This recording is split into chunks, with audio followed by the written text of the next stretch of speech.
quero saudar os irmãos com a paz do Senhor. Nós vamos dar sequência ao estudo sobre a teologia sistemática. Nós estamos no livro 3, Teologia Sistemática 3, do nosso curso básico de teologia do CETADB, Centro Educacional Teológico das Assembleias de Deus. Nós estamos agora na nossa aula conclusiva deste livro, a aula de soteriologia.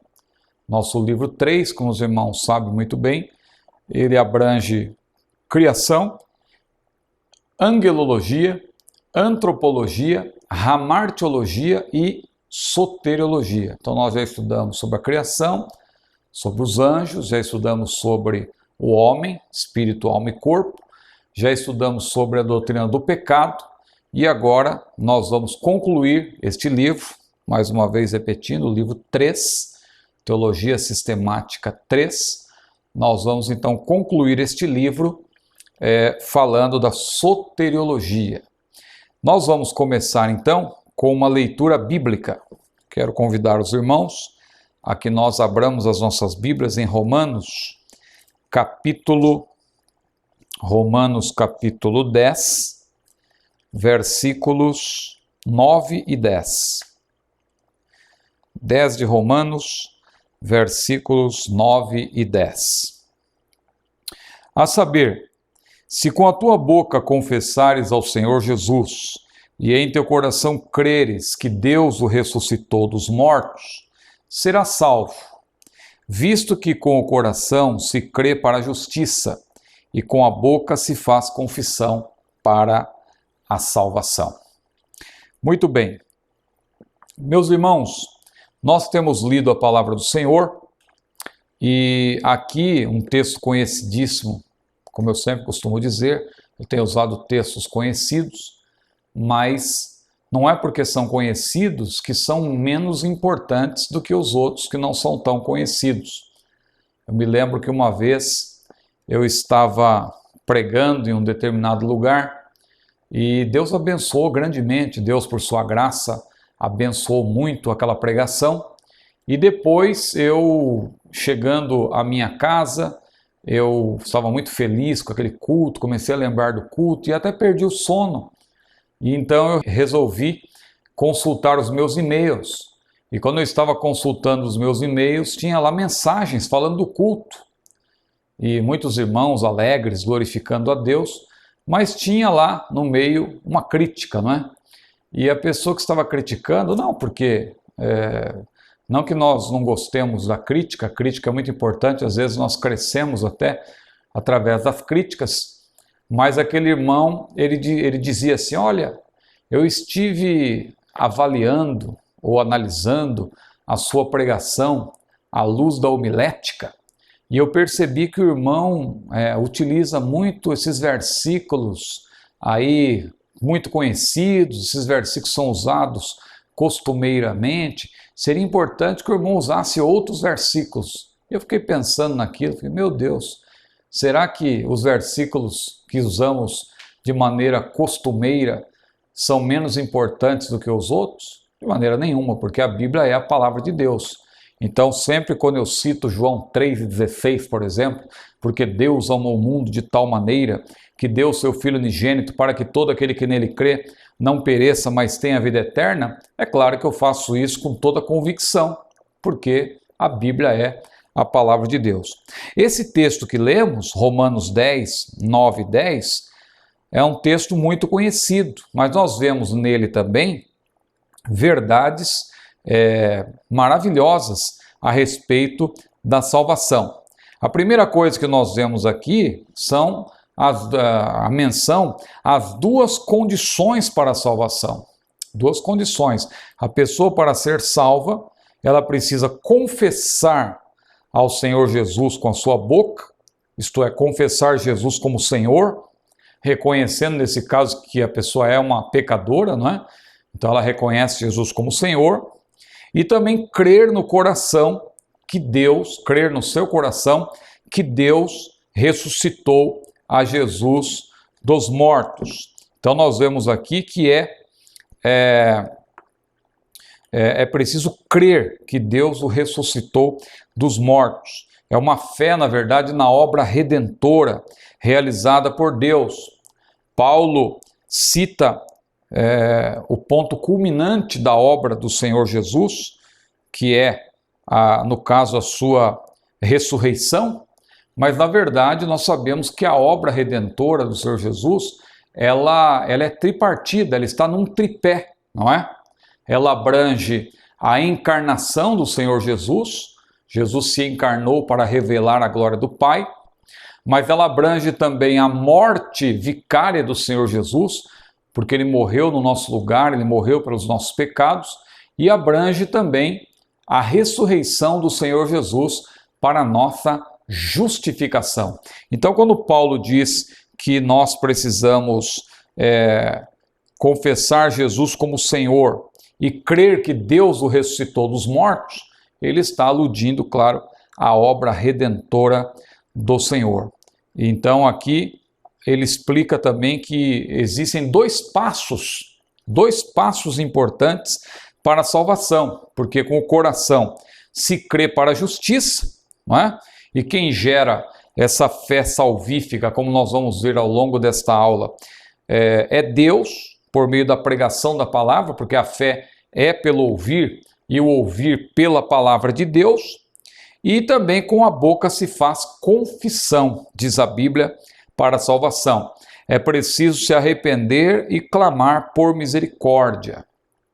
Se arrepender e clamar por misericórdia. Como naquela parábola que Jesus apresentou, a parábola do fariseu e do publicano, quando Jesus disse que dois homens subiram ao templo para orar.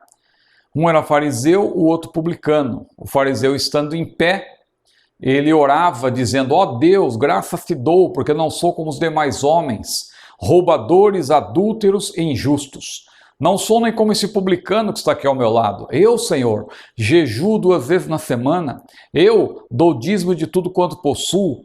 Mas o publicano, diz a Bíblia, não tendo coragem de erguer os seus olhos para os céus, ele batia no seu peito em forma de humilhação e dizia: ó Deus, tem misericórdia de mim, pecador. Meus irmãos, que maravilha quando nós observamos o que diz a palavra do Senhor. Mas vamos então iniciar a nossa aula. É a nossa última aula, portanto, do livro 3º, a doutrina da salvação, soteriologia. Soteriologia. Nós tivemos a primeira sobre a criação, a segunda sobre os anjos, a terceira sobre o homem, a quarta sobre o pecado e agora a aula conclusiva, a lição conclusiva sobre a salvação. Soteriologia é o estudo da salvação. O nome desta matéria, claro, advém do termo soteria, que aparece 45 vezes no Novo Testamento, não é? Significando livramento em 2 ocasiões, preservação em uma ocorrência e, na maioria das vezes, 42 vezes, o termo aparece no Novo Testamento realmente com o sentido de salvação. O termo salvação, portanto, é soteria. Veja que quem mora lá na cidade de Salvador, na Bahia, é chamado de soteropolitano. Não é por acaso, porque o prefixo ali foi tomado do grego, não é? Então veja, salvação, salvador e assim por diante. Então, o termo salvação no Novo Testamento é soteria. Jesus foi o primeiro a empregá-lo. Jesus foi o primeiro, está lá em Lucas no capítulo 19, claro, de maneira textual, não é? O termo pode ter sido aplicado no dia a dia por várias pessoas, mas no Novo Testamento, o primeiro que utiliza o termo soteria, no sentido de salvação, é o Senhor Jesus, quando disse ali para Zaqueu: hoje veio salvação a esta casa. Não é? Quando ele diz lá que o Filho do Homem veio buscar e salvar o que se havia perdido, mas ele antes diz para Zaqueu, ou na casa de Zaqueu: hoje veio salvação a esta casa. Pedro também usou esse termo, quando naquela pregação lá, no começo da igreja primitiva, ele também disse: há um só Deus ou melhor dizendo, nenhum outro há salvação. Atos capítulo 4, versículo 12. Em nenhum outro há salvação, porque também debaixo do céu nenhum outro nome há, dado entre os homens, pelo qual devamos ser salvos. João empregou esse termo, o autor de Hebreus também, Judas, não Iscariotes, Judas, irmão do Senhor, na sua epístola. Mas quem mais usou o termo soteria foi mesmo o apóstolo Paulo. Muito bem, então nós vamos aqui apresentar um esboço geral da nossa lição, também uma lição bastante extensa e com vários pormenores. Veja aí, nós temos a introdução, temos também o primeiro tópico, a soteriologia objetiva, temos a soteriologia subjetiva, importante saber a diferença entre uma coisa e outra. Soteriologia objetiva e subjetiva. Objetiva é aquilo que Deus faz por nós, a graça de Deus, a misericórdia de Deus. E a subjetiva, a nossa resposta à salvação de Deus, a fé, o arrependimento, não é? Ou seja, a maneira pela qual nós recebemos esta dádiva maravilhosa. O homem antes da queda, veja como isso tem uma relação com a martiologia que estudamos na aula anterior. A expiação pelo sangue, uma doutrina importantíssima, né? Porque aqui está aquela discussão, né? Sobre a expiação limitada e a expiação ilimitada, né? A redenção, a propiciação, fé para a salvação, ou seja, fé salvífica, arrependimento, que é o 8º tópico, confissão e perdão, 9º tópico, regeneração espiritual, imputação da justiça de Deus, adoção de filhos, santificação, presciência e eleição, predestinação, justificação e, finalmente, a segurança da salvação. Veja, 17 tópicos. Então nós vamos lá de maneira bem objetiva, não é? E já que estamos falando que vamos tratar o assunto de maneira bem objetiva, nós vamos começar justamente pela soteriologia objetiva. E no sentido objetivo, a salvação ela tem 3 aspectos: a justificação, a regeneração e a santificação. Veja, justificação, regeneração e santificação. A salvação plena, portanto, ela é tríplice. Quando Deus salva alguém de maneira instantânea, ele justifica, ele regenera e ele santifica. Claro que a santificação tem também o seu aspecto progressivo. Aliás, a santificação ela tem 3 aspectos. Ela tem um aspecto instantâneo, não é? Que é o aspecto posicional. Nós temos uma alta posição em Cristo, mas tem também o seu aspecto, aliás, para você guardar bem, são 3 P's. Veja, santificação posicional, santificação progressiva e santificação perfectiva. Posicional, progressiva e perfectiva. No momento da salvação, a pessoa instantaneamente ela recebe uma alta posição em Cristo, ela é santificada. Mas não somente santificada, ela é justificada, mas ela também é regenerada. Nós vamos falar sobre isso. Então comecemos.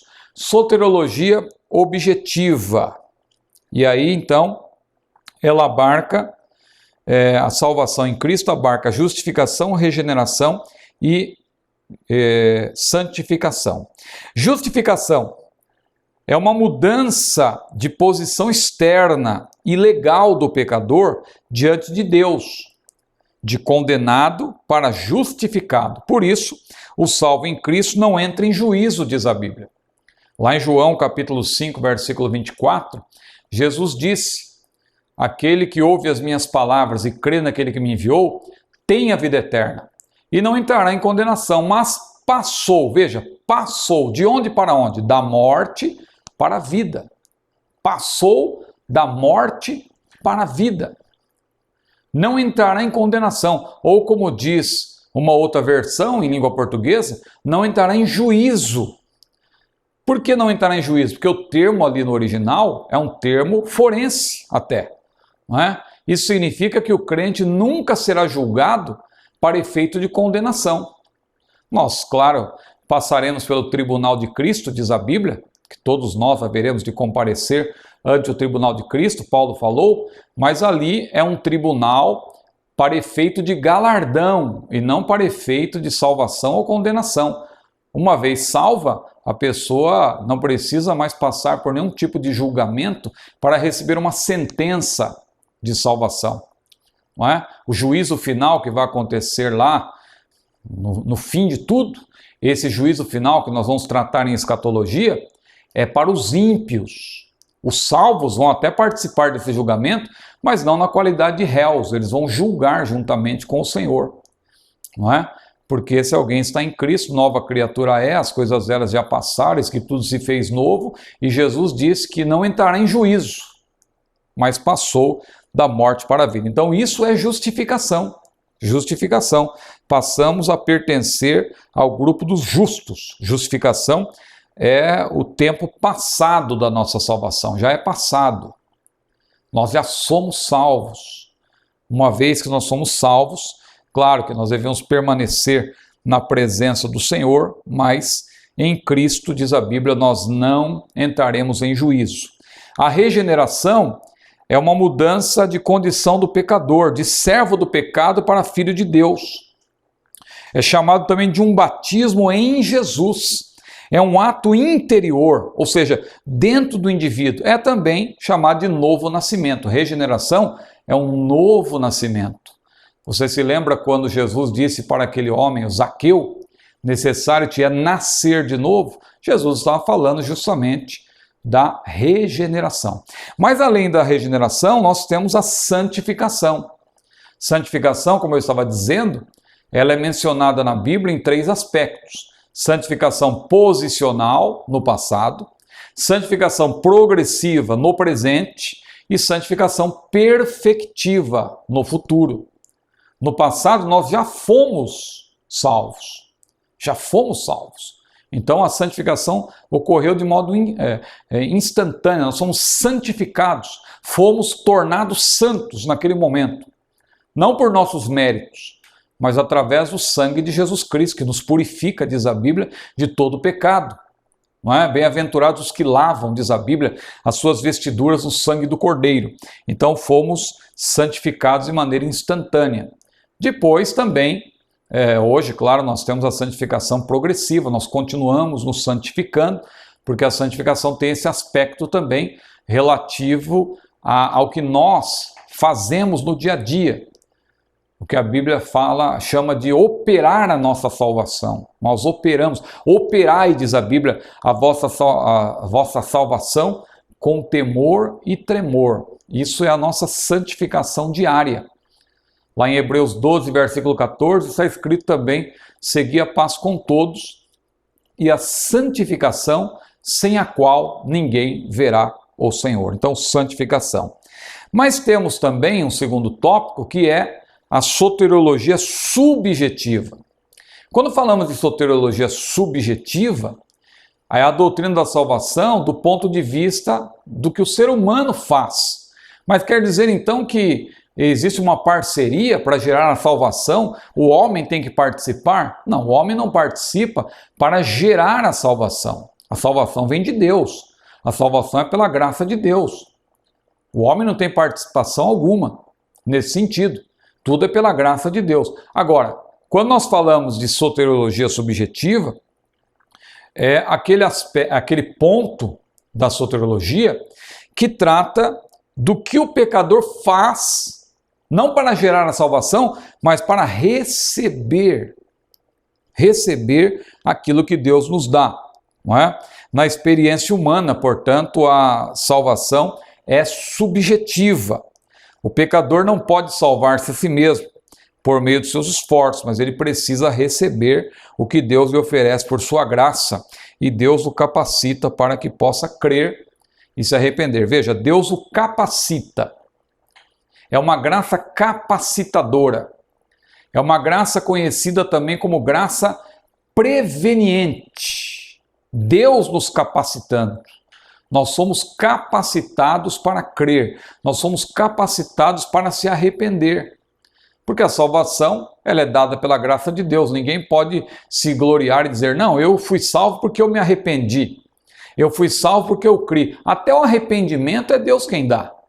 A Bíblia diz lá, Deus, em Atos dos Apóstolos, pelo menos, há 3 referências, não é? Dizendo que Deus dá o arrependimento. Mas Deus dá o arrependimento em que sentido? Não é Ele que se arrepende em nosso lugar, é claro, mas Ele nos capacita. Ele nos deu intelecto, Ele nos deu sentimento, Ele nos deu vontade, 3 faculdades pelas quais nós podemos pensar, podemos sentir e podemos agir. E com essas 3 faculdades, claro, nós podemos receber a dádiva gloriosa da salvação quando nós nos arrependemos. Isso significa que o arrependimento completo, ele abrange intelecto, sentimento e vontade. Você lembra do arrependimento do filho pródigo? Foi um arrependimento completo. Estando ele lá no meio daquela sujeira, lá no meio da comida que os porcos, no meio dos porcos, ele desejando comer a mesma comida que os porcos comiam. O que ele disse quando ele estava lá? Quantos trabalhadores que ganham por jornada diária de trabalho, quantos jornaleiros lá na casa de meu pai têm abundância de pão, e eu aqui pereço de fome? Levantar-me-ei, irei ter com meu pai e dir-lhe-ei, Pai, pequei contra o céu e perante ti, já não sou digno de ser chamado teu filho.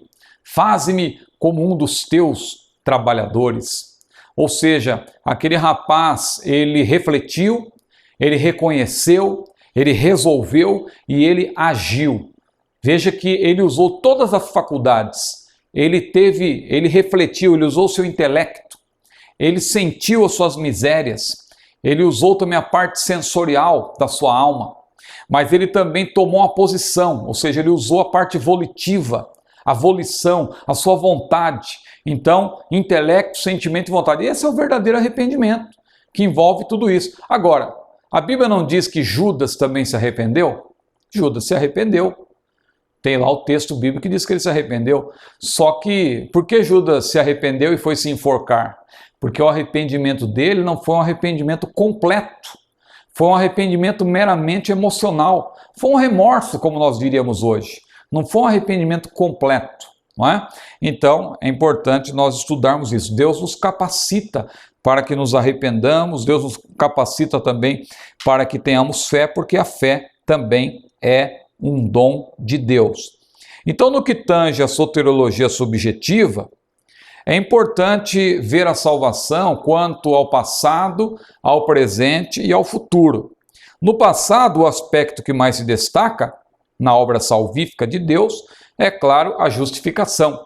Sempre quando a Bíblia fala de justificação, pode ver que o verbo está no passado. Fomos justificados, temos sido justificados, sendo, pois, justificados pela fé, temos paz com Deus, é Deus quem nos justifica, e assim por diante, haveis sido justificados. Por quê? Porque a justificação está ligada ao passado. No momento em que nós entregamos a nossa vida a Jesus, nós já fomos instantaneamente justificados. Agora, a salvação quanto ao presente, é um segundo ponto aí.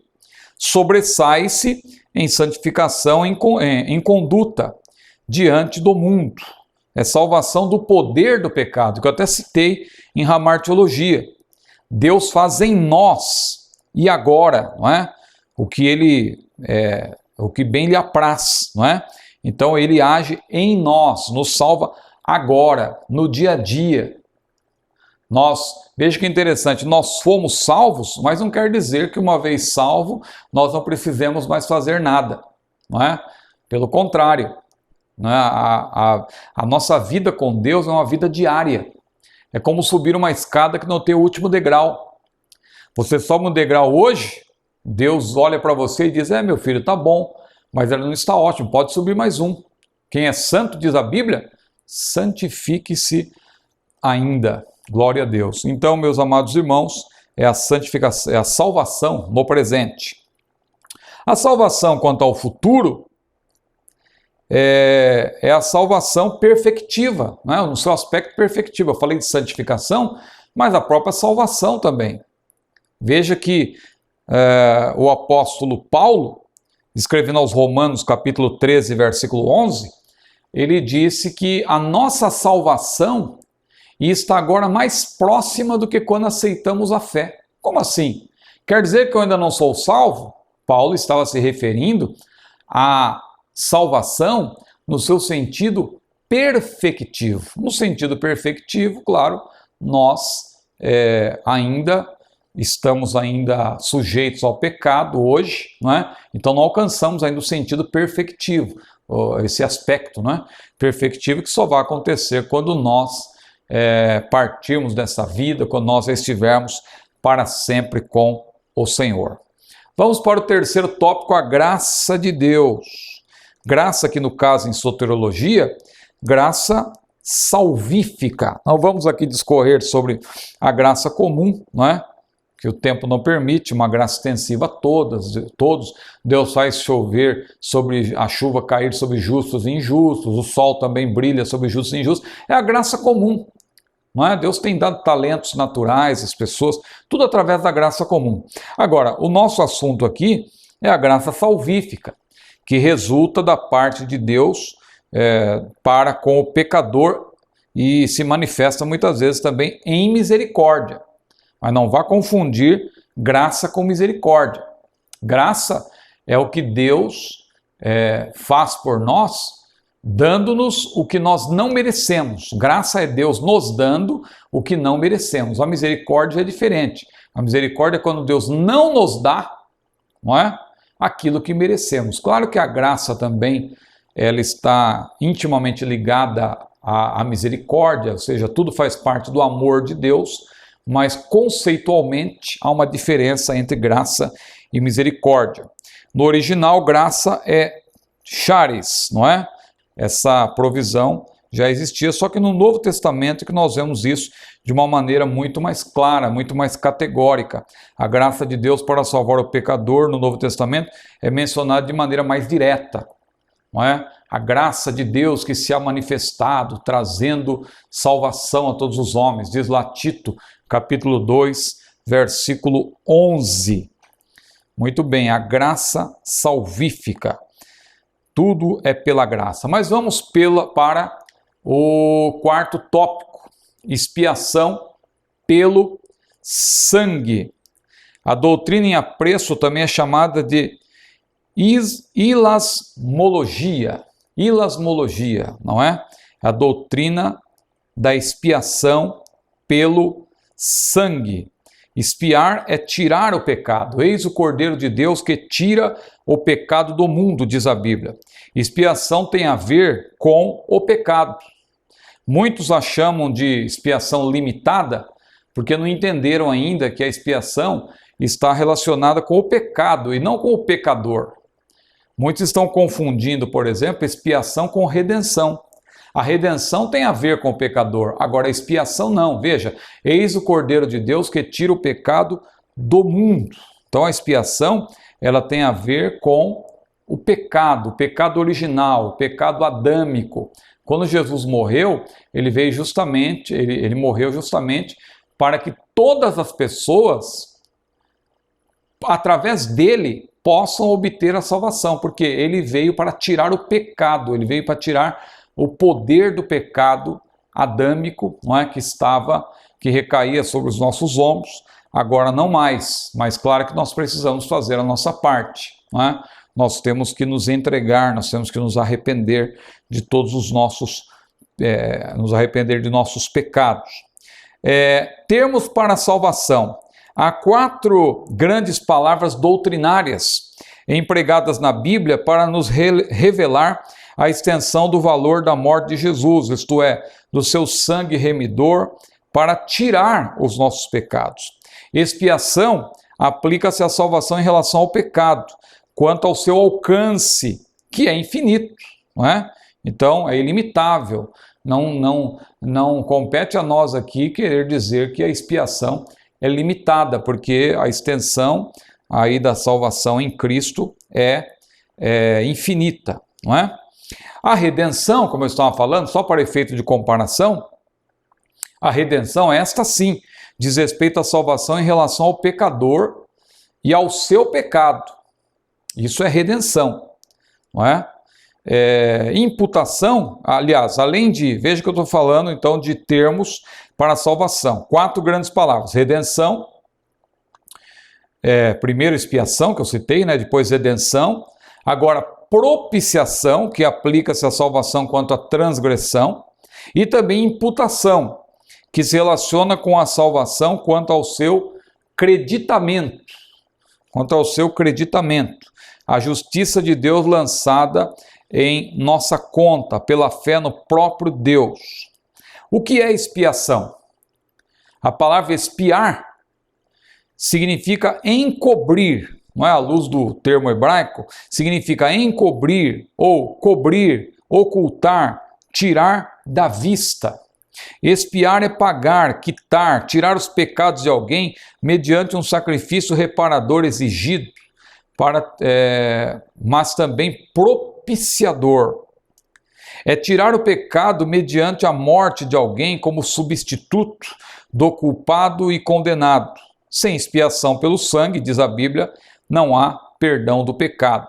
Essa decorrência da expiação é chamada de propiciação. Deus vê o arrependimento do pecador por causa da expiação e não por causa do ato do pecador em si. Vemos isto, por exemplo, como já citamos, na parábola lá do fariseu e do publicano. Qual é a necessidade? Tem o ponto 3 aí, a necessidade da expiação. Não é? Jesus, para expiar nossos pecados, bastava morrer por nós na cruz, mas para nos justificar diante de Deus e de sua lei violada, era preciso que ele ressuscitasse. Por isso que a Bíblia diz que ele ressuscitou para nossa justificação. Há, portanto, e aqui isso é muito importante, essa distinção, a diferença entre expiação, redenção e propiciação, todas realizadas por Jesus Cristo. Expiação é do pecado do pecador, redenção é da pessoa do pecador e propiciação tem a ver com Deus em relação ao pecador já perdoado. Então veja, é muito importante então nós não confundirmos expiação com redenção. Muitas das controvérsias que estão acontecendo hoje em dia decorrem dessa confusão. Porque se alguém pode pensar assim, se Jesus morreu por todos, se a expiação é uma expiação ilimitada, então todos obrigatoriamente têm que ser salvos. Porque se Jesus morreu por todos, como que alguém poderá não ser salvo? Veja que aí a pessoa está falando apenas da expiação, mas tem que ver outro lado, a redenção. A expiação tem a ver apenas com o pecado. Jesus, quando morreu, diz a Bíblia, ele é o Cordeiro de Deus que tira o pecado do mundo. Mas não quer dizer que por ele ter tirado o pecado do mundo, nesse sentido, o pecado adâmico, que automaticamente todos serão salvos. Aí entra o lado da redenção, que tem a ver com o pecador. O pecador precisa ser redimido.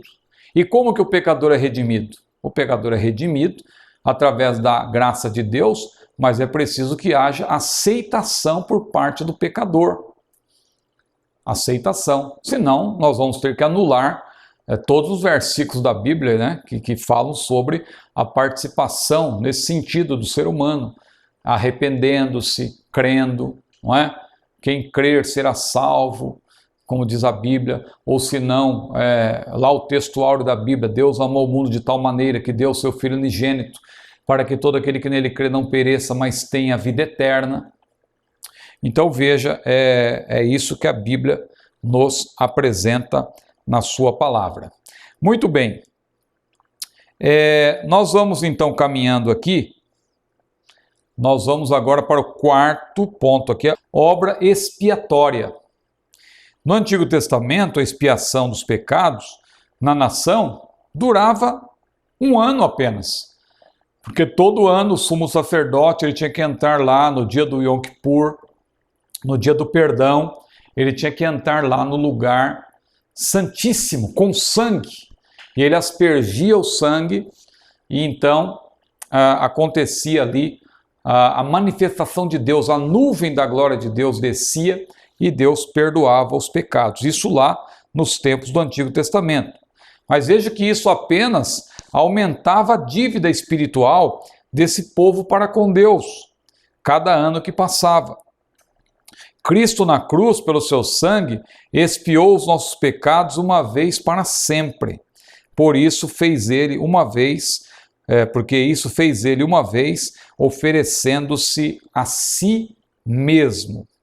Ou seja, ele se manifestou, diz lá em Hebreus 9:26, para aniquilar o pecado pelo sacrifício de si mesmo. A salvação só se realiza na vida de cada pecador, portanto, quando este aceita o Redentor. Foi o que nós explicamos há pouco, a diferença entre expiação e redenção. Expiação tem a ver com o pecado. Eis o Cordeiro de Deus que tira o pecado do mundo. Expiação. A expiação está ligada ao pecado adâmico. Agora, redenção não. Redenção é diferente. A redenção está ligada ao pecado, ao pecador, não é? Ao pecador. Ou seja, o pecador precisa ser redimido. Então, o pecador precisa conhecer o Redentor, ter um encontro pessoal com o Redentor para que ele possa alcançar a verdadeira salvação em Cristo Jesus, o nosso Senhor. Já que estamos falando de redenção, vamos então para o quinto tópico, redenção. Redenção tem a ver com a pessoa do pecador, como já falamos. É realizada por Jesus Cristo, em quem temos a redenção, diz a Bíblia lá em Efésios capítulo 1, versículo 7, em quem temos a redenção pelo seu sangue. Veja, pelo seu sangue, a remissão das ofensas, segundo as riquezas da sua graça. O que é redenção? Redenção é a libertação de um escravo, mediante um resgate. Então, o termo lá no grego é lutron. Este termo aparece, por exemplo, em Mateus 20, versículo 28. Além de retirar esse escravo, além da redenção, na verdade, veja, como está aí no texto, é a libertação de um escravo mediante um resgate, além de retirar esse escravo do mercado de escravos, ou seja, ele era tirado de lá, não é? Daí o termo resgate.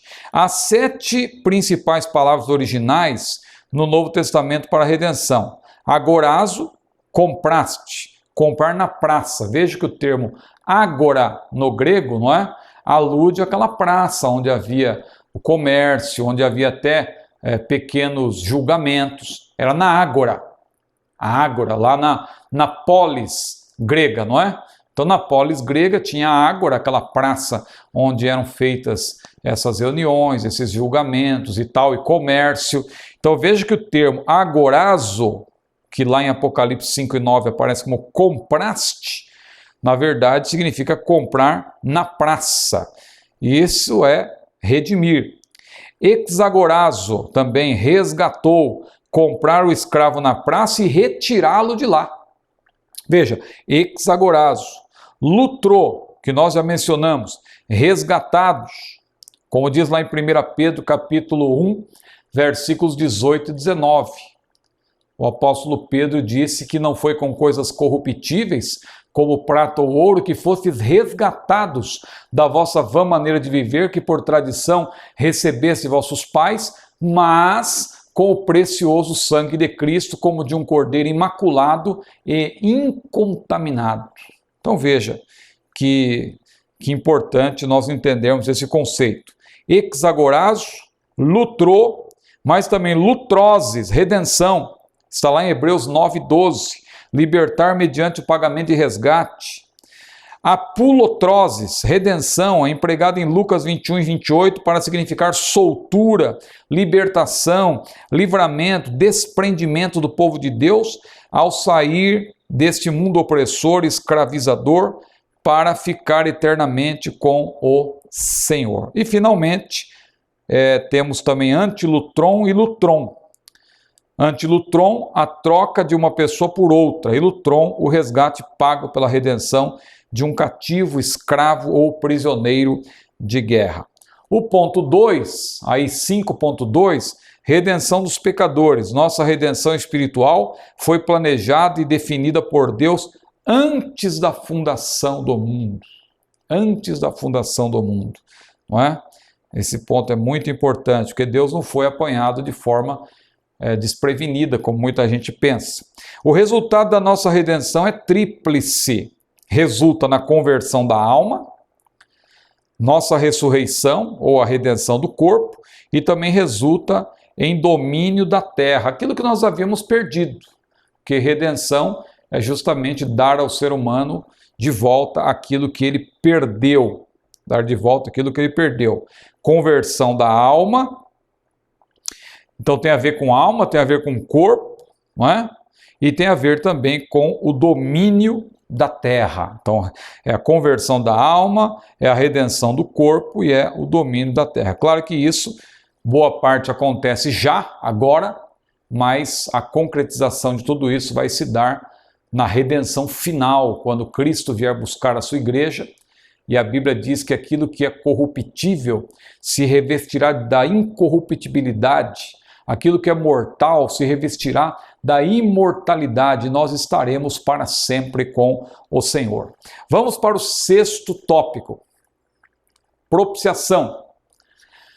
Propiciação como resultado da expiação, veja, e temos aí também uma ilustração da propiciação. Propiciação como resultado da expiação. A palavra para propiciação, na língua portuguesa, deriva do latim propitio, unir, reconciliar, pacificar. O conceito pagão de propiciação é aplacar um Deus irado, vingativo, mas à luz da palavra de Deus implica satisfazer a lei divina violada e desse modo remover aquilo que impedia Deus de fazer extravasar e fluir o seu amor, sua benevolência e suas bênçãos sobre o homem, salvando-o. Jesus, diz a Bíblia, é a nossa propiciação.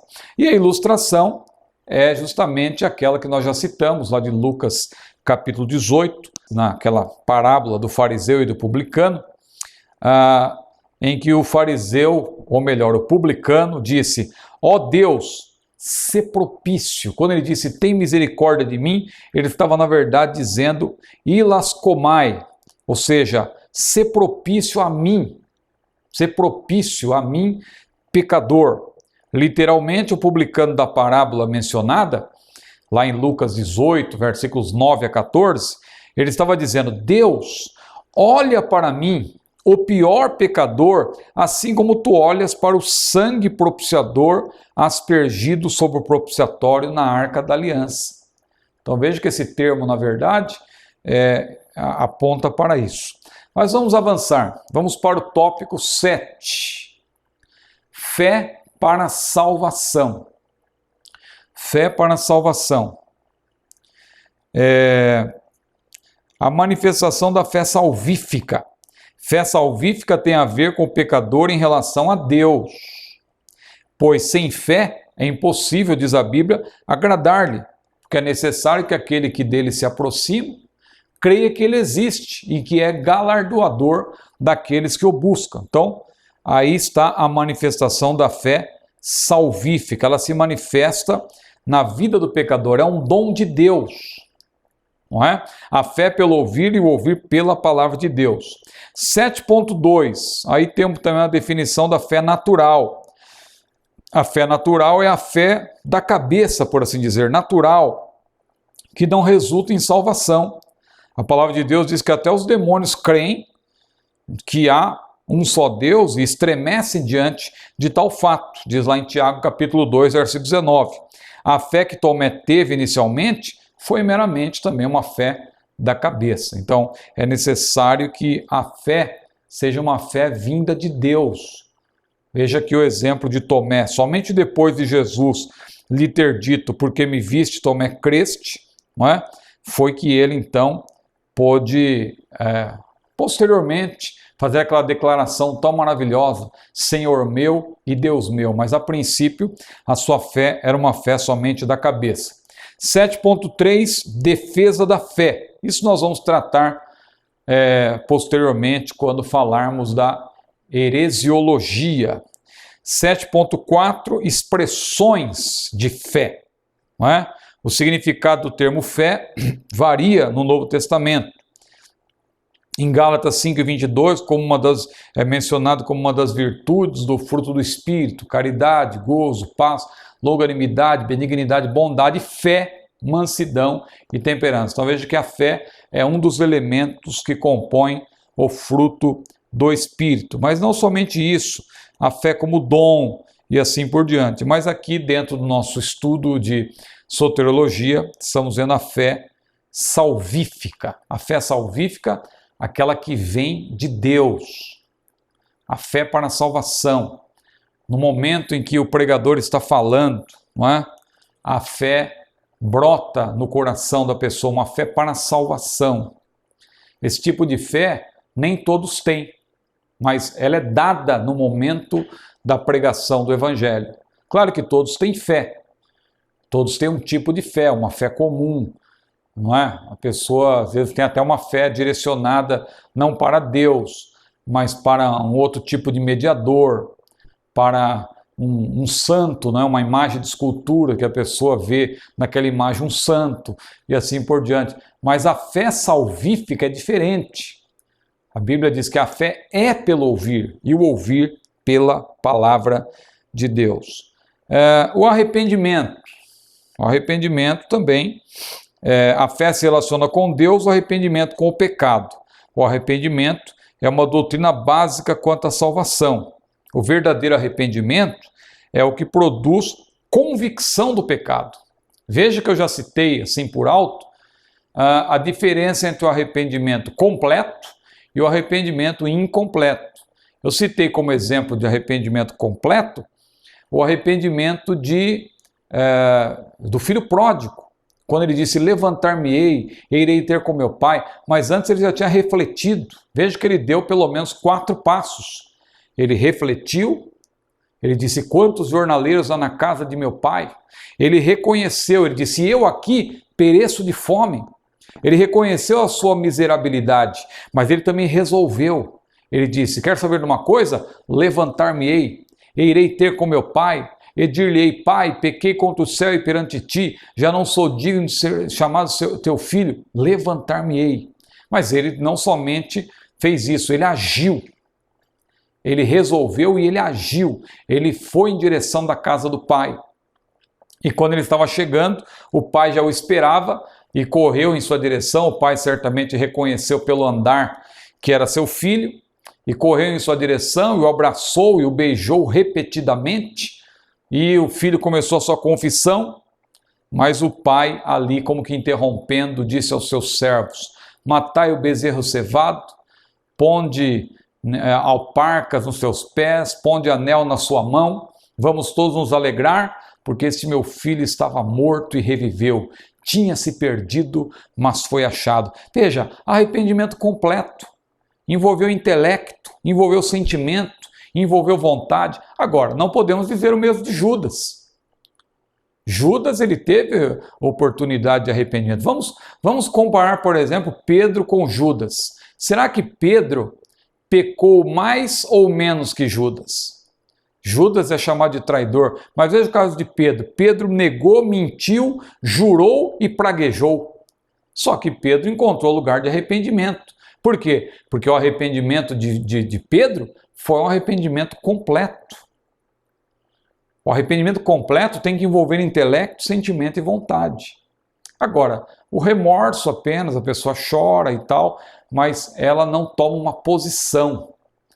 Tem que tomar uma posição, tem que resolver. Não, eu preciso realmente tomar essa posição.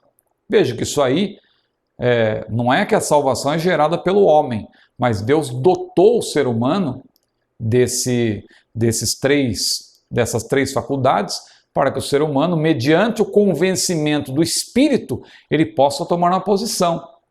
Porque o convencimento do Espírito não é como muitos dizem até, falando de uma graça irresistível, não é? Que o Espírito convence, pronto, a pessoa não tem como rejeitar. Mas quando nós olhamos para a Bíblia, nós vemos que o Espírito convence no sentido de colocar tudo diante ali do ser humano para que ele possa tomar essa posição. Porque Deus, na verdade, ele dotou o ser humano dessa livre vontade, por assim dizer, o livre-arbítrio.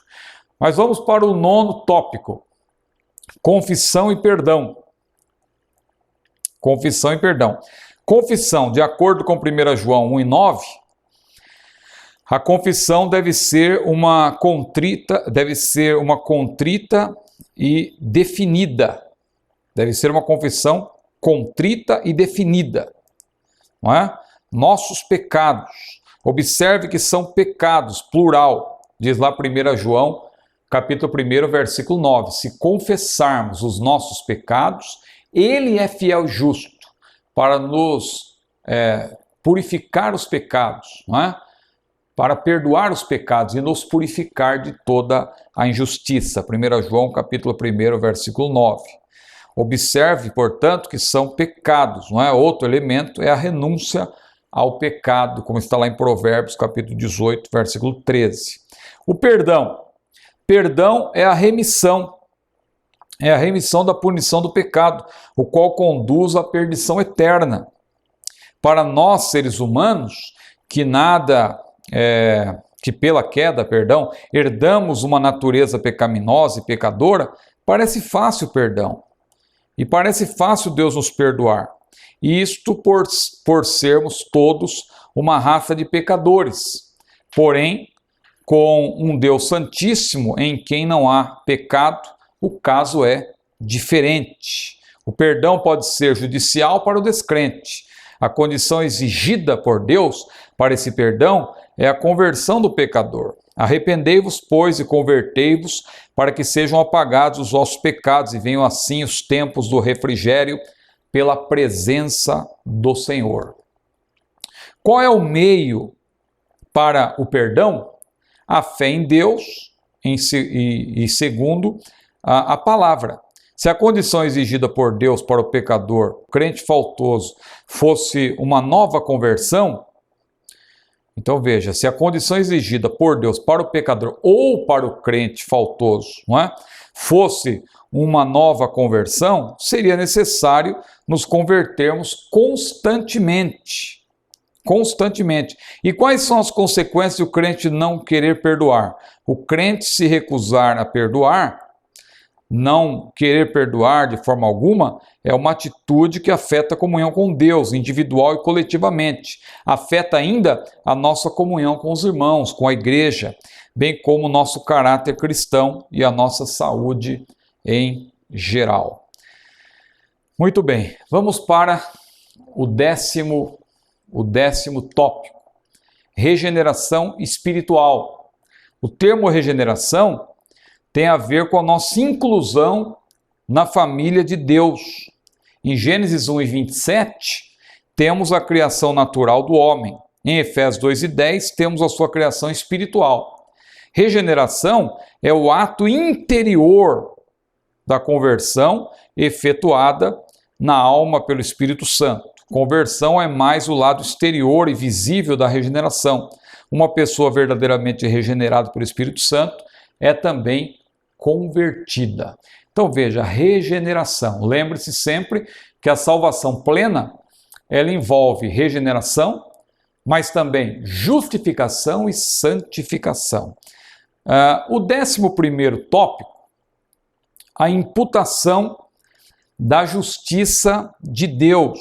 Imputação da justiça de Deus. Porque, claro, se a pessoa é justificada, ela só pode ser justificada se de fato Deus imputar justiça. Ninguém consegue ser justo apenas por uma mera declaração e bater no peito e dizer agora eu sou justo. Não. Aliás, não tem justo de nascimento, não é? E não tem justo porque se declara justo. Mas a pessoa é justa porque é justificada. Como diz lá em Romanos, capítulo 5, versículo 1. Sendo, pois, justificados pela fé, temos paz com Deus, por Cristo Jesus, pelo qual temos entrado a esta graça, na qual estamos firmes e nos gloriamos.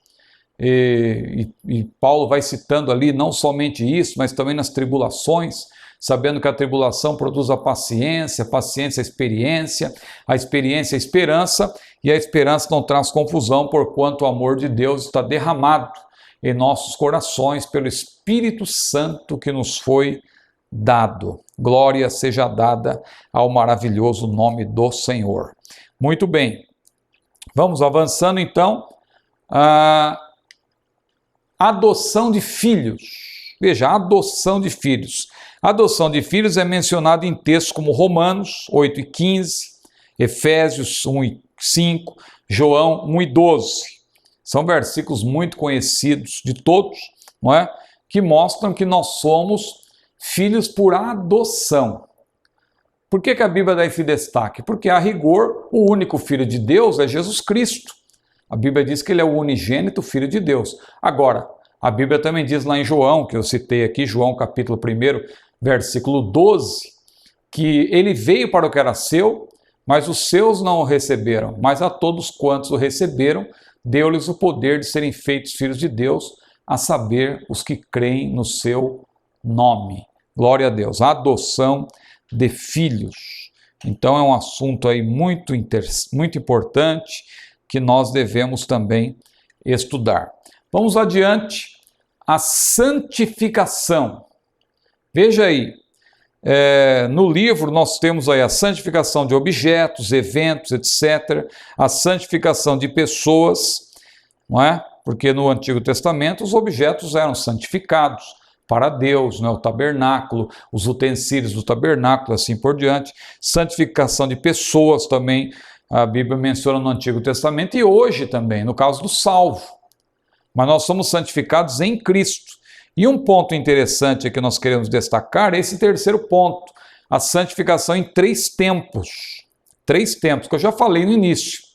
E aqui o assunto está no livro de maneira pormenorizada. Santificação em 3 tempos. Tempo passado, tempo presente e também no futuro. Veja que esses 3 tempos estão associados também a 3 aspectos. O aspecto posicional, o aspecto progressivo e o aspecto perfectivo. Veja que nós podemos falar de 3 P's quanto aos aspectos e 3 P's também quanto aos tempos, porque eu posso falar de passado, presente, e aí eu trocaria futuro por porvir, não é? Então fica passado, presente e porvir. 3 P's para ajudar aí para guardar o assunto, não é? São algumas técnicas aí de mnemotecnia, algumas técnicas de memorização. Então veja, a santificação passada e instantânea é uma santificação posicional. Eu estou em Cristo. Em Cristo eu sou santo. Não é porque eu sou mais importante do que ninguém, mas é porque Cristo foi quem me tornou santo. Então em Cristo eu sou santo.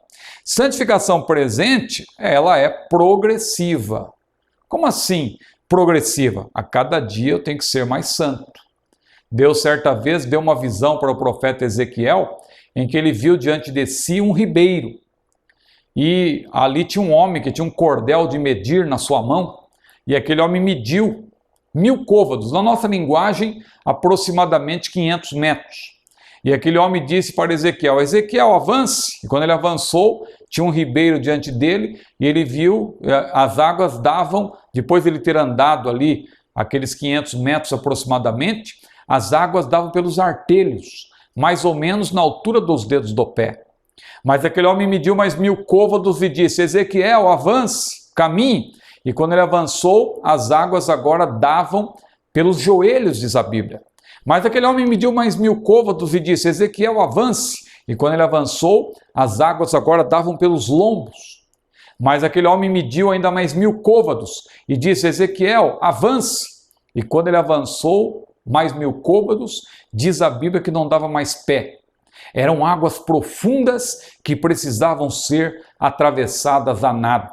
Do que fala isso? Fazendo aqui uma aplicação. Isto fala de etapas da nossa vida espiritual. Quem sabe Deus olhe para mim e para você e diga neste momento: meu filho, minha filha, você já está no meu ribeiro, já está bom, mas ainda não está ótimo. Continue caminhando, continue avançando, que eu tenho mais para te dar. Clama a mim, que eu vou te responder, eu vou te anunciar coisas grandes e firmes que tu não sabes. Então Deus quer que nós mergulhemos nas águas do seu Espírito. Estar no rio de Deus é muito bom, mas é melhor avançarmos para nós mergulharmos, não é? Etapas da nossa vida espiritual, da nossa caminhada espiritual. Isso é a santificação progressiva.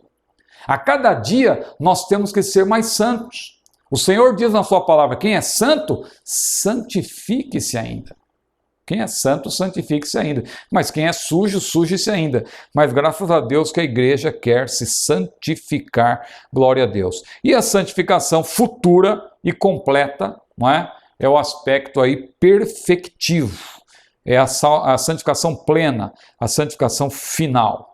Muito bem, vamos para mais um tópico. Presciência e eleição. Esse aqui é um assunto que gera muitos debates hoje em dia, muitas discussões, não é? Eu citei até há pouco tempo a questão sobre calvinismo e arminianismo, que tem gerado aí uma disputa inglória, e muitos estão até classificando o arminianismo como uma heresia, e outros estão classificando o calvinismo como outra heresia. Na verdade, calvinismo e arminianismo não são heresias. São escolas diferentes, são diferentes maneiras de pensar sobre a eleição, sobre a presciência e etc., como se manifesta a salvação, mas todos os servos de Deus, sejam os arminianos, sejam os calvinistas, eles creem que a salvação é por meio de Jesus Cristo.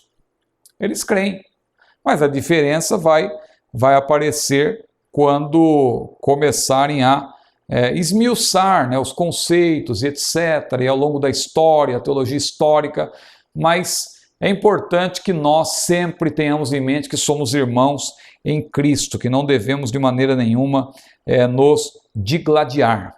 Então veja, como esse ponto é bastante detalhado aí no livro, eu vou até fazer questão de ler aqui um pouco, para que os irmãos não tenham dúvidas. Eu vou ler e fazer alguns comentários. Então veja, diz aí o livro que a presciência de Deus é o seu pré-conhecimento de todas as coisas. Isso está claro lá em 1 Pedro, também em Romanos. Ela é parte do seu atributo de onisciência, ou seja, Deus conhece todas as coisas.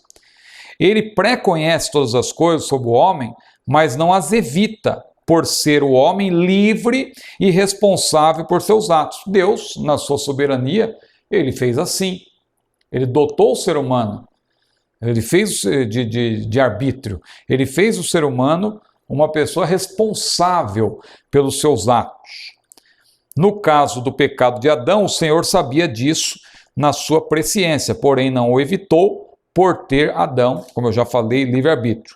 No caso de Judas Iscariotes, vemos que ele, que foi escolhido por Jesus como um dos 12, tirava e não tirou da bolsa que ali se lançava, o que indica um ato voluntário, preconcebido e continuado. E mais, a palavra de Deus diz que Judas se desviou. Esse é um ponto aqui muito importante. Judas se desviou. Alguém acha que Judas era uma figurinha carimbada, mas veja que a Bíblia deixa claro, Judas se desviou, o que denota ato voluntário, consciente e gradual. É importante enfatizar que ele não nasceu marcado para trair o nosso Senhor, apenas enquadrou-se nas condições da profecia sobre aquele que seria o traidor. E aí temos várias citações. Com respeito ao termo eleição, propriamente, no nosso livro, diz assim: eleição e escolha são apenas um termo no original, ex lego. A eleição olha, por assim dizer, para o aspecto passado da nossa salvação. Eleição divina é, pois, a nossa escolha para a salvação feita por Deus.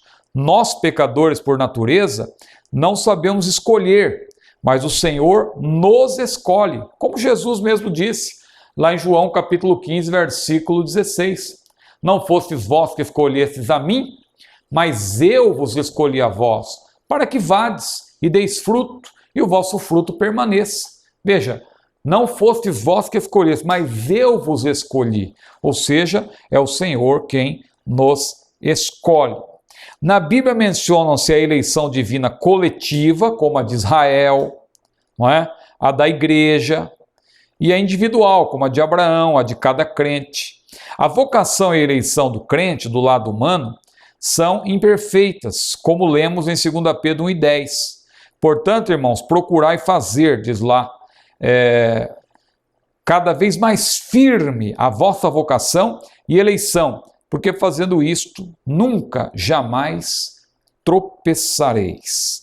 Muito bem, então aí está o assunto ligado à eleição. Mas aí vem outro que está associado à eleição, que é justamente a predestinação. Predestinação.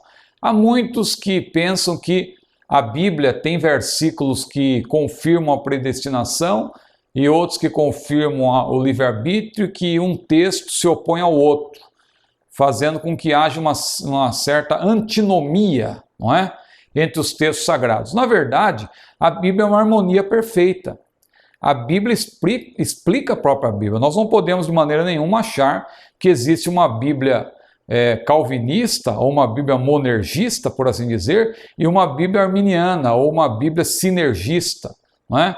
Que fale do livre-arbítrio, etc., e outra que, na verdade, fale apenas da predestinação e ignore o livre-arbítrio. De maneira nenhuma. As duas coisas estão presentes na Bíblia. E embora seja difícil para nós entendermos isso, a Bíblia trata dessa questão com clareza, não é? A predestinação, como está aí, olha para o aspecto futuro da nossa salvação.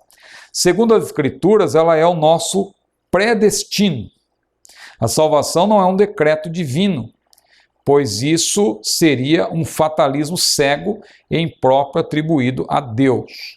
Então temos aí uma explicação sobre o decreto de Deus. A expressão em apreço, conforme mencionado em Romanos 8 e 28, aparece em outras passagens como decreto, propósito.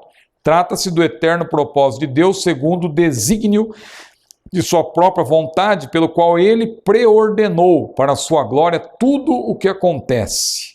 Muito bem, então aí está o decreto. Predestinação e livre-arbítrio, como eu já falei, não é uma antinomia. A Bíblia explica a própria Bíblia e isso precisa ser estudado com muito cuidado. E aí vem, claro, é inevitável nós não mencionarmos essa questão do calvinismo e do arminianismo, não é? Isso que surgiu ali logo depois da Reforma, essa discussão. Claro que antes, lá também houve aquela discussão, lá nos primeiros séculos, entre Agostinho e Pelágio, não é? Que surgiu lá o pelagianismo e também o semi-pelagianismo, e muita gente até acusa os arminianos de serem hoje, na verdade, semi-pelagianos, mas na verdade, o arminiano que se preza, né, o arminiano que conhece a Bíblia, ele não defende nem pelagianismo, nem semi-pelagianismo, não é? Porque o arminiano que se preza, ele crê de fato que a salvação, ela ocorre inteiramente pela graça de Deus. Claro que o arminiano, ele crê diferente do calvinista, no que tange a questão, por exemplo, de fé e arrependimento. O calvinista vai dizer que a pessoa, para ter fé e arrependimento, ela precisa antes ser convertida. Ou seja, Deus primeiro converte a pessoa, Deus primeiro regenera a pessoa e aí então ela se arrepende e tem fé. Isso é a visão calvinista. Agora, o arminiano, ele vê que para ser salvo, a pessoa precisa de fé e arrependimento. Só que não é ela que gera a sua própria salvação. E nem é ela que participa para gerar a salvação. Não é nesse sentido. Ela apenas recebe a salvação, mas mediante a capacitação de Deus. Aí entra em cena, claro, aquilo que é chamado de graça preveniente, que é uma graça capacitadora. Mas o calvinismo, lá nos séculos ali depois da Reforma, houve um sínodo, né, conhecido como Sínodo de Dort, em que avaliou ali os principais argumentos dos chamados remonstrantes, como eram chamados os arminianos naquela época, e aqueles pontos foram refutados, mas é bom dizer que foram refutados por uma reunião de calvinistas, né? A maioria ali esmagadora eram calvinistas, então é claro que o assunto ali foi tratado como uma heresia, mas isso aí, a posteriori, foi novamente retomado, né? Houve arminianos piedosos ao longo do tempo, depois John Wesley, mais adiante também. Então, quer dizer, nós não devemos, como irmãos em Cristo, entrar nessa disputa inglória de calvinista querer chamar arminiano de herege, de arminiano querer chamar calvinista de herege. Somos irmãos, temos posicionamentos diferentes, mas nós cremos que a salvação é por meio de Jesus Cristo. Os calvinistas, até depois dessa refutação que eles fizeram aos arminianos, eles apresentaram 5 pontos, não é? Assim, em resumo, que se tornaram aqueles 5 pontos que as pessoas apresentam mediante uma sigla, né? TULIP, não é? Que na verdade em português seria depravação total, eleição incondicional, expiação limitada, graça irresistível e perseverança dos santos. Então, o T de TULIP é total depravity, ou seja, depravação total. O U é unconditional election. E o L, limited atonement, ou seja, expiação limitada. O I, irresistible grace, graça irresistível. E perseverance of saints, ou seja, perseverança dos santos, TULIP. São esses os 5 pontos do calvinismo. Os arminianos, posteriormente, fizeram também a sua tréplica, vamos dizer assim, né? Porque os 5 pontos calvinistas foram, na verdade, uma resposta ao que os arminianos apresentaram. Então, posteriormente, surgiu uma tréplica. E aí vieram também 5 pontos do arminianismo baseados numa sigla, outra sigla, que é FETS, não é? Que são, na verdade, Freed by Grace to Believe, ou seja, liberto pela graça para crer, Atonement for All, expiação para todos, Conditional Election, eleição condicional, Total Depravity, depravação total, e Security in Christ, ou seja, segurança em Cristo. Observe que nos 2 acrósticos você vai encontrar depravação total, porque tanto calvinistas como arminianos creem que houve uma depravação total. O ser humano, quando pecou, ele morreu, evidentemente. A Bíblia diz lá, em Efésios 2, nós estávamos mortos em delitos e pecados. Só que aí a discussão vai girar em torno do quê? Até que ponto, né, a pessoa estava incapaz de poder decidir. O calvinista vai dizer que a pessoa está morta e o morto não faz nada. Só que o arminiano vai dizer que, por exemplo, o filho pródigo também estava morto, não é?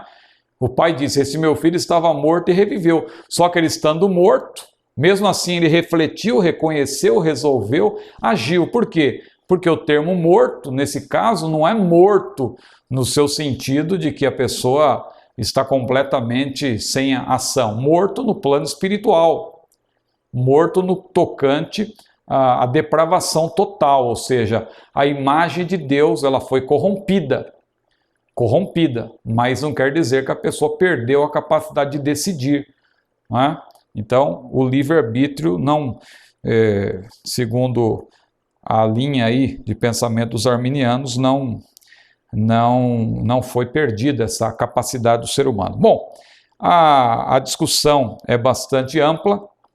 Claro que não há tempo aqui de nós tratarmos disso, precisaria de uma aula só para falar sobre calvinismo e arminianismo e explicar cada um desses pontos, mas eu estou aqui apenas lançando luz sobre o assunto. Nós vamos então adiante, caminhando já também para o final. Tem aí o 15.4, predestinalismo. Veja que predestinalismo, não estou falando de predestinação. Predestinalismo já está sendo aplicado dessa forma, com essa com esse sufixo aí, ismo, justamente para mostrar algo que pode ser considerado até um desvio da palavra, né? Porque é perigoso quando a pessoa acha que Deus predestinou uns para a perdição, outros para a salvação e assim por diante, né? Porque isso aí acaba não passando no teste da palavra de Deus. Livre-arbítrio ou graça irresistível? Foi o que nós explicamos. Não é? A graça de Deus não é irresistível. Por mais que Deus seja o Todo-Poderoso, Deus, ele quer que o ser humano voluntariamente o ame. Voluntariamente o ame. Se alguém me ama, veja, guardará minha palavra e meu Pai o amará, e viremos para ele e faremos nele morada. Não é? A Bíblia realmente não fala de uma graça irresistível, a Bíblia fala de uma graça capacitadora, de uma graça que convence através do Espírito Santo, é uma graça que capacita o ser humano, mas não é uma graça irresistível. É possível perder a salvação? Veja que ponto difícil esse, que pergunta difícil, não é? Aquele mestre batista, não é? Russell Shedd, não é? Certa vez lhe perguntaram se era possível perder a salvação e ele disse, depende de quem o salvou, não é? Se a pessoa que salvou foi Jesus, é impossível que a pessoa perca a salvação. Claro que é um pensamento importante de um homem que tem realmente um grande respeito de todos nós, mas a Bíblia tem alguns textos sagrados que nos deixam assim em estado de alerta. Nós temos que ter cuidado com esses textos, porque Deus, obviamente, ele não quer tirar a salvação de ninguém. Deus não quer que a pessoa perca a salvação. Mas há casos em que a pessoa, como Deus fez o ser humano como um ser responsável pelos seus atos, como um ser que tem arbítrio, há casos em que o ser humano ele acaba desprezando a salvação. A Bíblia fala, por exemplo, fazendo aqui um paralelo, a Bíblia fala de Esaú. Lembra de Esaú? Foi Deus que tirou de Esaú o direito à primogenitura ou foi Esaú que desprezou? Ele diz, para que me serve essa primogenitura? Eu tô morrendo de fome. E ele trocou lá com seu irmão, ele abriu mão da sua primogenitura por causa de um guisado de lentilha. Ou seja, ele desprezou. E a Bíblia chama Esaú de profano. Não é? Fornicar e profano. Profano é aquele que despreza as coisas de Deus. Então quer dizer, foi Deus que tirou dele? Não, foi ele que desprezou. E a Bíblia tem textos nesse sentido. Em Hebreus, especialmente, Hebreus 3, não é? Eu citei aquele texto de Hebreus em que o autor ali se dirige à igreja, não é a ímpios. Ele se dirige a irmãos. Vede, irmãos, que nunca haja em vós. Aliás, eu vou até ler esse texto.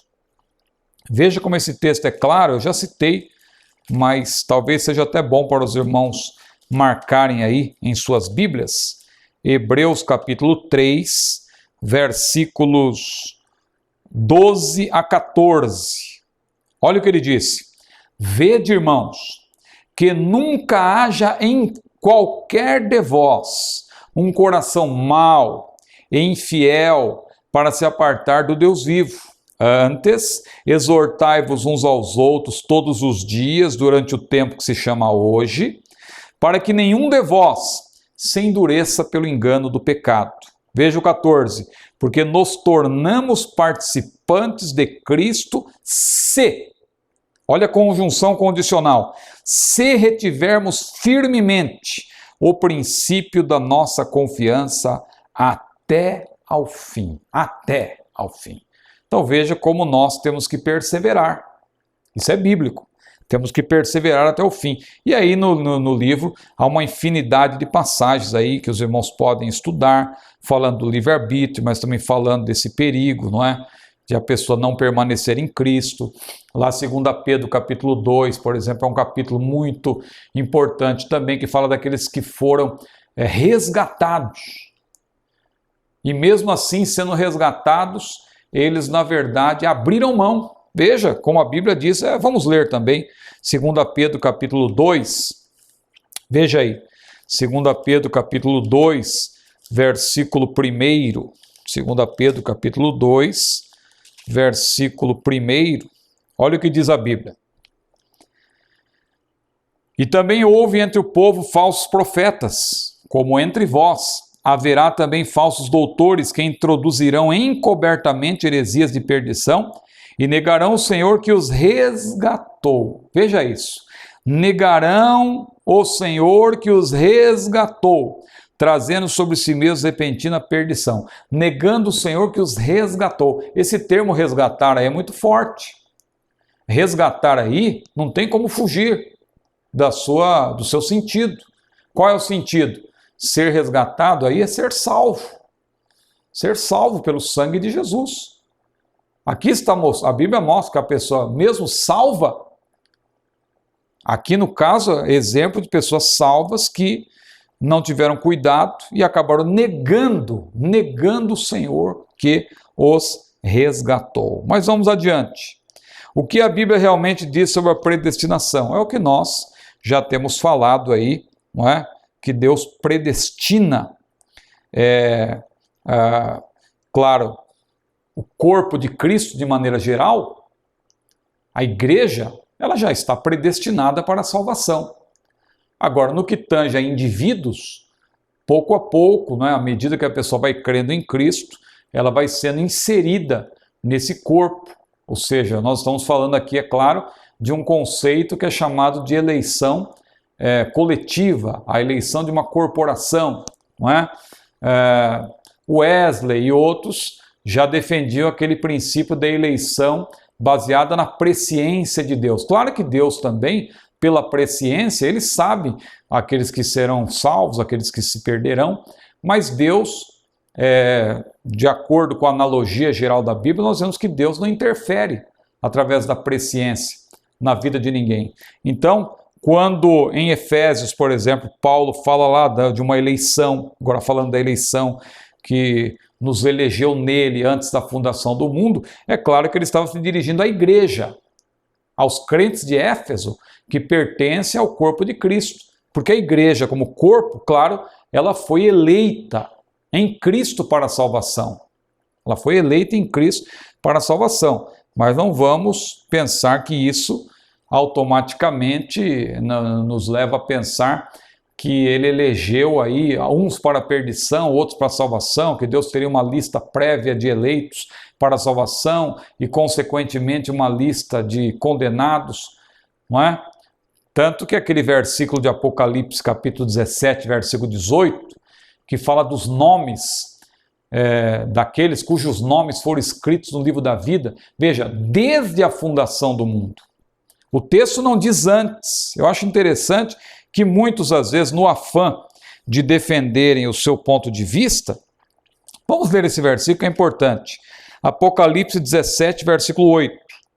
A besta que viste foi e já não é, e há de subir do abismo, e irá à perdição, e os que habitam na terra, cujos nomes não estão escritos no livro da vida, note, desde a fundação do mundo. Desde. O termo desde aí, no grego, é apô, que significa a partir de. Desde a fundação do mundo, ou seja, a partir da fundação do mundo. Não quer dizer que Deus tinha uma lista prévia de eleitos. Pessoas que estavam registradas já no livro da vida. Alguém até questiona, por exemplo, quem faz aquela oração dizendo: Senhor, escreve o nome desta pessoa no livro da vida. E a pessoa diz que isso está errado.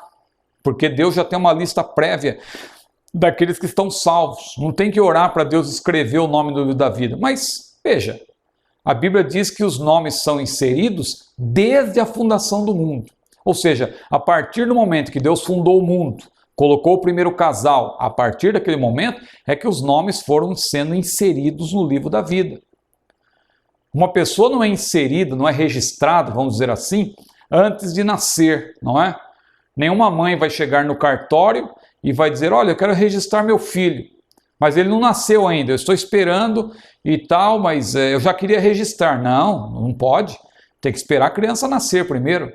Então, fazendo aqui uma analogia, uma pessoa só tem o seu nome registrado no livro da vida quando ela nasce de novo. Lembra que Jesus falou para para Nicodemos, necessário te é nascer de novo. Quando a pessoa nasce de novo, é que o seu nome é registrado no livro da vida, porque a Bíblia fala desde e não antes da fundação do mundo. Vamos para mais um tópico, a justificação. Veja, justificação.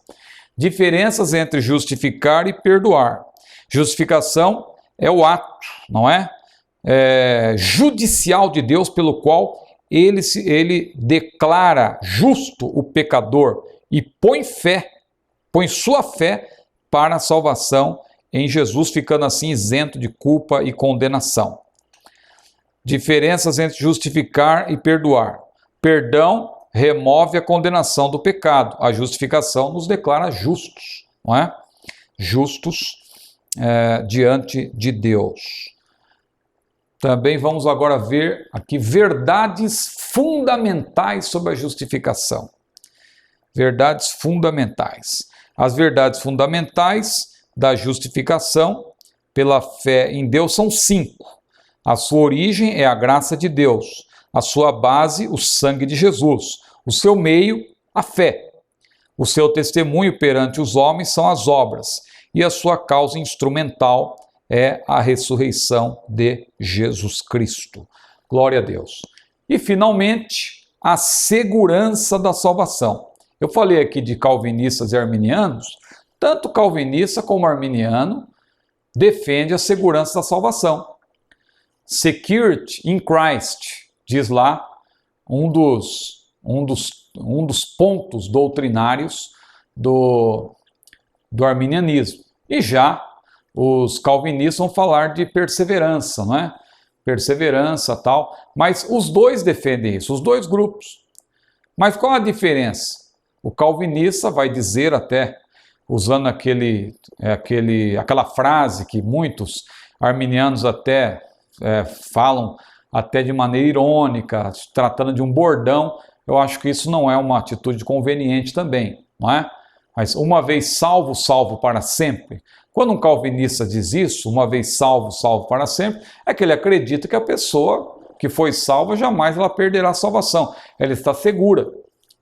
Ela está segura porque ela já foi eleita para a salvação. Agora, no caso do arminiano, ele vai crer diferente. Ele vai crer que a segurança existe também, mas é uma segurança em Cristo.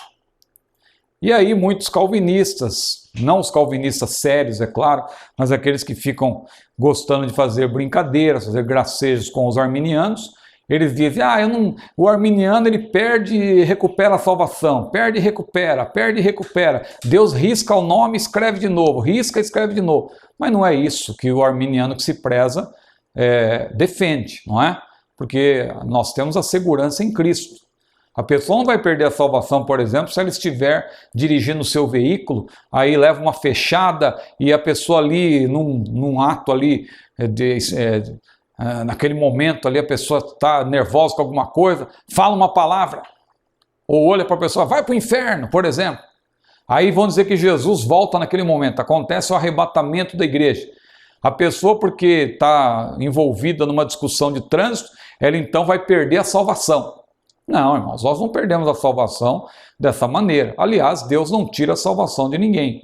Agora, nós vimos aqui que tem textos que mostram claramente que a nossa salvação, ela tem que ser em Cristo.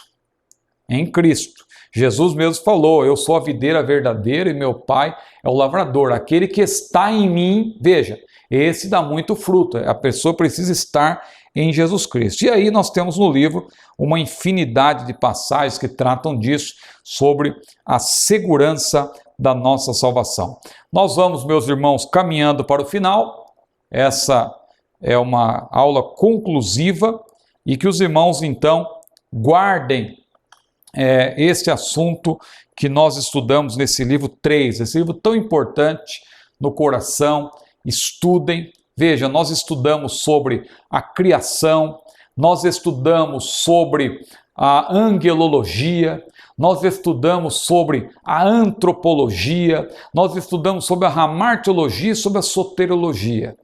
Veja que riqueza que nós temos nesse livro. Esse livro não é apenas para você levar para a aula e você levar apenas como se fosse algo para você ler na aula. Não, esse livro tem que ser estudado. Aproveite todo o tempo que você tiver à sua disposição, lá no intervalo, na hora do almoço, no seu trabalho, ou quando você tiver um tempo na sua casa, não deixe de ler, porque lendo esse livro, conferindo as referências bíblicas, porque as referências bíblicas, aliás, são mais importantes até do que o que eu estou falando, e até do que está escrito. Quando você lê o que está escrito ali e não confere as referências, você está apenas consultando o pensamento do autor, daquele que escreveu o livro. Agora, quando você lê a Bíblia, você estará em contato com a própria palavra de Deus. Amém, meus irmãos? Aí estão os cursos do nosso CETADB, curso básico que os irmãos estão fazendo, mas temos também o curso médio e o curso avançado. Todos os cursos que os irmãos poderão fazer ou indicar para outras pessoas também que desejarem fazer um bom curso teológico, aí está à disposição, não é? O nosso CETADB, Centro Educacional Teológico das Assembleias de Deus. Que Deus abençoe a todos e até a próxima. A paz do Senhor.